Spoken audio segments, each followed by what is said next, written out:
So are we. Can't wait to see it. Carl Cameron, thanks. Of course, there's a lot of the buzz around. There's not really a lot of buzz in this building today. It's mostly us. There aren't a lot of folks in here. I'm guessing Republicans have a that was a great speech hangover today, if you know what I mean. They're not wandering around, but there is a buzz in St. Paul about last night. And Sarah Palin's huge splash. I mean, we didn't know her, so you could make the argument, since you don't really know, expectations really aren't that high because you don't know what to expect at all. And then that. McCain camp told us ahead of time not to expect Palin to come out as an attack dog. But I don't know if you guys were watching that speech. She was pretty well an attack dog. When she got to the meat of it all, she was not shy one bit aiming at the Democrats. And the people who know her back in Alaska said, you just watch. She won't pull a punch. She never has. She took the Republican establishment in the state of Alaska despises her. Make no bones. She brought down corruption and she brought down the Republican Party, largely the party establishment in Alaska. And they've hated her for a long time. Here's a bit of what she said last night. Before I became governor of the great state of Alaska, I was mayor of my hometown. And since our opponents in this presidential election seem to look down on that experience, let me explain to them what the job involves.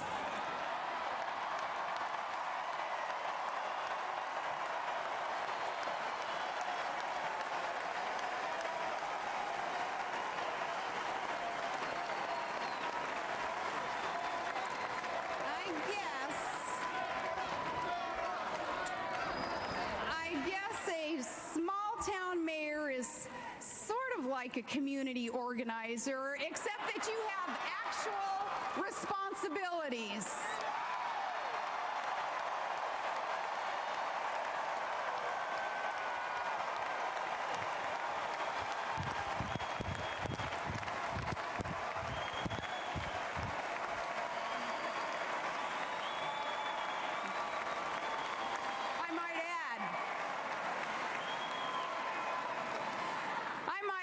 In small towns, we don't quite know what to make of a candidate who lavishes praise on working people when they're listening and then talks about how bitterly they cling to their religion and guns when those people aren't listening.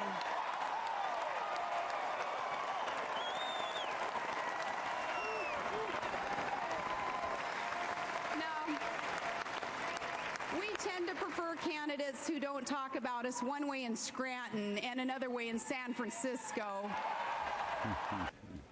Wow, plenty of cheers from the GOP faithful in the House. How might it play to undecided Hillary Clinton voters and independents?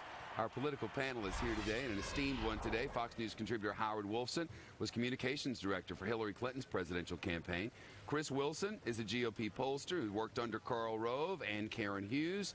And Terry Holt, a Republican consultant who served as the press secretary for President Bush's 2004 re-election campaign. We've heard all the good stuff. Tell me something bad, Howard. Well, look, I think it was... It's hard, isn't it? Well, look, I said last night and I'll say today, she did a good job. I mean, I think Democrats have generally said that. Joe Biden said that this morning. It was a little negative for an introduction to the American people, but I think she did a good job. There's no question about it. Her expectations were low, but she certainly exceeded them.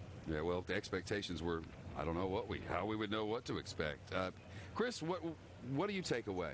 Well, I got to disagree a little bit about being negative. I think there's certainly attacks that were in there, but it was done with such humor and class that I think your average American didn't take it to be negative.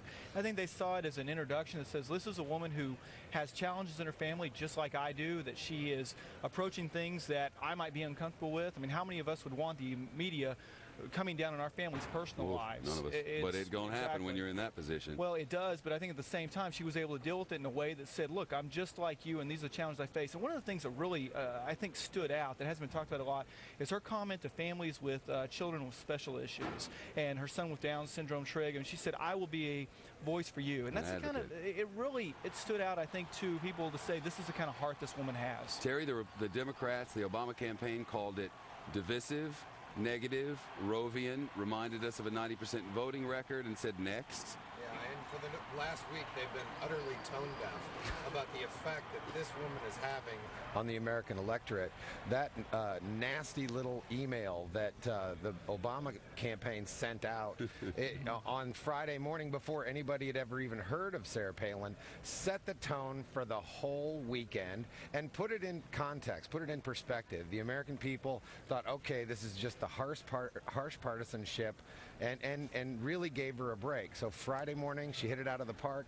Last night, I don't have to tell you, this place was electrified. She's a natural, and she's going to be a huge asset to this ticket. There's some breaking news coming in. Remember last week how many people watched Barack Obama's speech on Thursday night? A speech the nation and the world have been anticipating for months and months and months. Do you remember how many it was? Kim Rosenberg, was it 37 million?